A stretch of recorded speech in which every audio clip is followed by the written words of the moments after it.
চলো আজকে তোমাদের একটা অনেক মজার ফাঁকিবাজি রেসিপি শিখাই। তো কালকে সকালে আম্মু বিফ বিরিয়ানি করছিল, আর অলওয়েজ আমার বাসায় বিরিয়ানি করা হলে 1 প্লেটের মতো তুলে রাখা হয়। পরের দিন এটাকে আরও বেশি ইয়াম্মি করে আমি খাই অ্যান্ড লাইক করি, এই জন্য অলওয়েজ আম্মু আমার জন্য রেখে দেয় আর কি।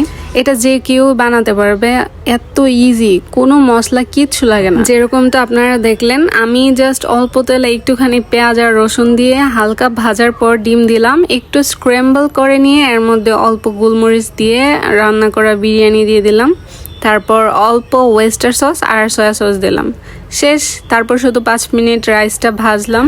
আমি কিন্তু কোনো রকম লবণও দেই নাই, কজ বিরিয়ানিতে লবণ ছিল পারফেক্টলি। আমার কাছে বিরিয়ানির থেকেও না এই পরের দিনের এইভাবে বানায় খেতে অনেক বেশি ইয়াম্মি লাগে। তো তোমরা একদিন ট্রাই করে দেখো গাইজ, এটা অনেক বেশি মজা, অনেক বেশি টাইম কম লাগে অ্যান্ড অনেক বেশি ইজি। আর সব থেকে বড় কথা হচ্ছে এটা অনেক অনেক বেশি ইয়াম্মি ভাই, অনেক মজা। Okay, that's it for today, thanks for watching, tata.